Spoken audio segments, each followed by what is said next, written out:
With a hurricane, you have to worry about three things. You have to worry about a storm surge. High tides come in, the water level could rise, so you may want to basically pick your house up and put it on stilts. Yeah, we're not going to do that, Tommy. My house has been here 100 years. Okay, well now you have to worry about the other things, the wind and the rain. All right, now during a hurricane, any object on the ground can be picked up by that wind and thrown at your house as flying projectiles. And if they hit the house at the weakest link, like your windows or your doors or even a skylight, they'll break it, and the wind and rain can get inside your house, destroying the content and blowing the structure apart from the inside out. Well, do they have any solutions for me? They sure do, and I got a place I can show you some. You want to go? Right. All right.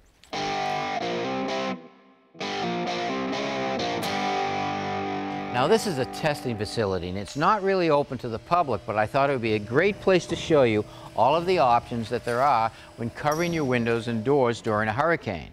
And to do that, we're actually going to use this right here. This is actually a cannon that will fire a 2x4 at all of those options and show you how they hold up. It will fire a 2x4 at 34 miles an hour at a window or door. Wow, a cannon, Tommy? And why 34 miles an hour? Well, 34 miles an hour, even though the winds of a hurricane may exceed 100 miles an hour, that's the speed that an object is picked up and thrown through the air, like a trash barrel or a tree limb, or in this case a 2x4, pick it up and throw it through the air at those doors and windows at 34 miles an hour. Now in most cases you see people boarding up their windows and doors using plywood. Now, it's important that the plywood is cut to fit the opening, and the building code says that that plywood has to be a minimum of 5/8 of an inch thick. Now, that 5/8 of an inch thick plywood is $30 a sheet.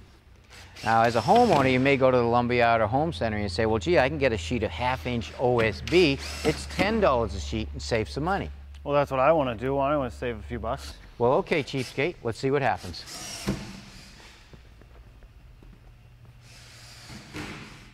Okay, here we go. You can see the cannon is aimed at the OSB. You can see the red laser. That's where it's going to hit it. Wow! That 2x4 went right through the OSB and through the window. Looks like you're going to have to get a new window. Wow, I didn't save any money there. You sure didn't. Let's see what happens with the 5/8 plywood now.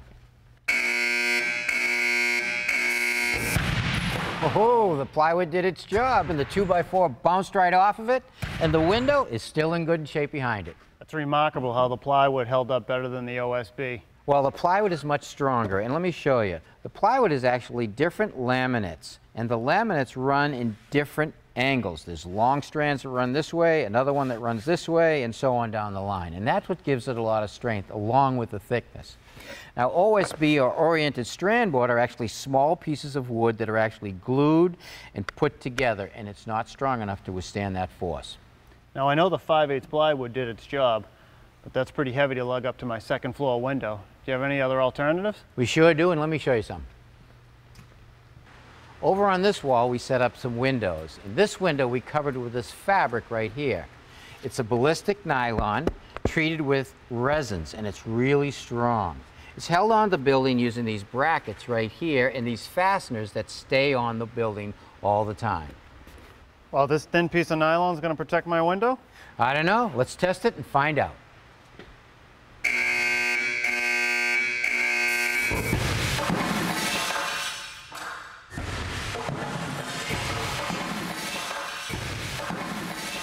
Wow, Tommy, what happened?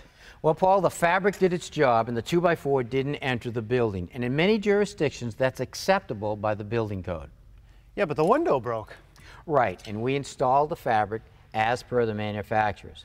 But it is a fabric and it does have some deflection. So under these conditions, when the 2x4 hit the fabric, it deflected enough for the 2x4 to break the window. Now, both the plywood and the fabric have to be installed onto the building every time there is a storm coming. This is a metal shutter that's permanently installed on the exterior of the building. You may have to get up onto a ladder to close it and lock it. They do have metal shutters that you can operate from the inside, and even some that operate remotely. Remotely? Let's give it a test. Okay.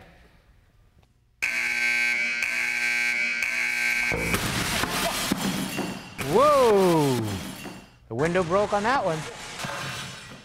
Tommy, what happened? Another broken window? Well, here in the test lab, they have to aim the cannon so it hits in the center of the shutter. In this case, it hit in the center of the shutter exactly where the lock is. bending the shutter, snapping the lock, opening the shutter. Now, all of the systems that we have looked at already are actually called active, which means you have to do something to protect your window. This is a passive system right here. That means you don't have to do anything. It's built into the system. It has impact glass. It's an insulated window. Now, the outside layer of glass is actually 2 layers of glass, and in between those 2 layers of glass is sandwiched this membrane right here. So if a flying object should hit your window, it will shatter like a car window, but you won't get a hole in it. Well, let's test it out. Okay.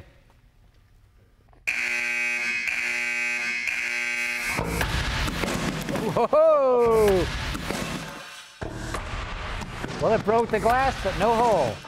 And your house is still protected against wind and rain. This is great. Thank you, Tommy, for showing me all these options.